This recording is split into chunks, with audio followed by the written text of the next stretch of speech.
ఈరోజు నంద్యాల జిల్లాకు జగన్మోహన్ రెడ్డి గారు వచ్చారు.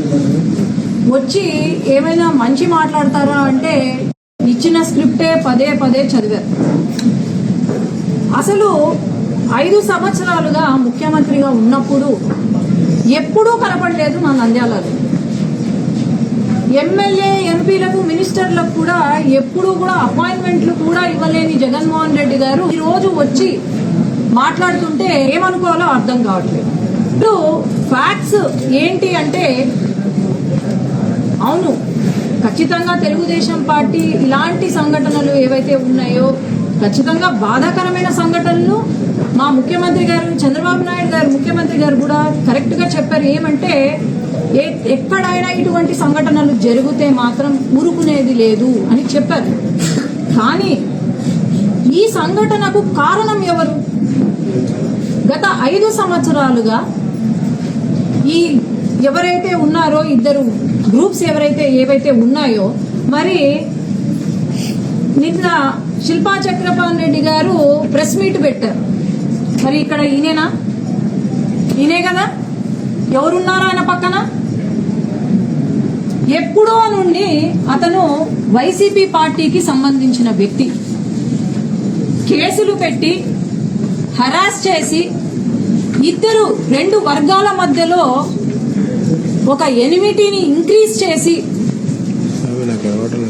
మరి దీనికి కారణం ఎవరు? శిల్పా చక్రపాణి రెడ్డి గారేనా? ఈనాడు వచ్చి లేదు చంపేశారు అని రాజకీయం చేస్తున్నారు.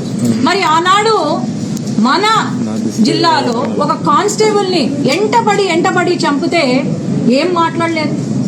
అబ్దుల్ సలాం కుటుంబం అందరూ 4 సూసైడ్ చేసుకుంటే ఏం మాట్లాడలేదు. మరి ఈ రోజు కొత్తగా వచ్చారు. డ్యామ్ కూలిపోతే ఇప్పటికీ వాళ్లకు నష్టపరిహారం ఇవ్వలేదు. మరి ఆనాడు లేనిది ఈ రోజు లా అండ్ ఆర్డర్ గురించి మాట్లాడుతున్నారంటే, సొంత చిన్నాన్నను చంపితే చెల్లెళ్ళు అన్నా న్యాయం చేయండి అని గత 5 సంవత్సరాల నుండి అడుగుతూ ఉంటే న్యాయం చేయలేని ఆనాటి ముఖ్యమంత్రి జగన్మోహన్ రెడ్డి గారు మరి ఈ రోజు లా అండ్ ఆర్డర్ గురించి మాట్లాడుతుంటే మరి ఏమనుకోవాలా? 2 వర్గాలు, అది వైసీపీ పార్టీలో ఉన్న వాళ్ళు గొడవలు సృష్టించింది మీరే, అన్ని చేసింది మీరే. మరి ఈ రోజు ఈ సంఘటన జరిగింది కాబట్టి, ఆయన వచ్చి ఇక్కడ రాజకీయం చేస్తుంటే ఏమనుకోవాలా? ఇది ఖచ్చితంగా మేము ఎందుకంటే స్క్రిప్ట్ చదివారే తప్ప ఇంకా ఏం లేదు. ఆయనకు ఫ్యాక్ట్స్ తెలియదు, అక్కడ ఏం జరిగిందో తెలీదు, ఏమీ తెలీదు. ఈ రోజు తెలుగుదేశం పార్టీ గురించి మాట్లాడుతున్నారు. మరి సంక్షేమ పథకాలు కరెక్ట్ గా అందాయా? జయమన్నంటే జగనన్న అంటున్నారు. మరి ఈ రోజు ఖచ్చితంగా చంద్రబాబు నాయుడు గారు చెప్పిందే చేస్తున్నాం. 30 రోజులైంది వచ్చి అధికారంలోకి, అప్పుడేనా ఆయన మాట్లాడేది?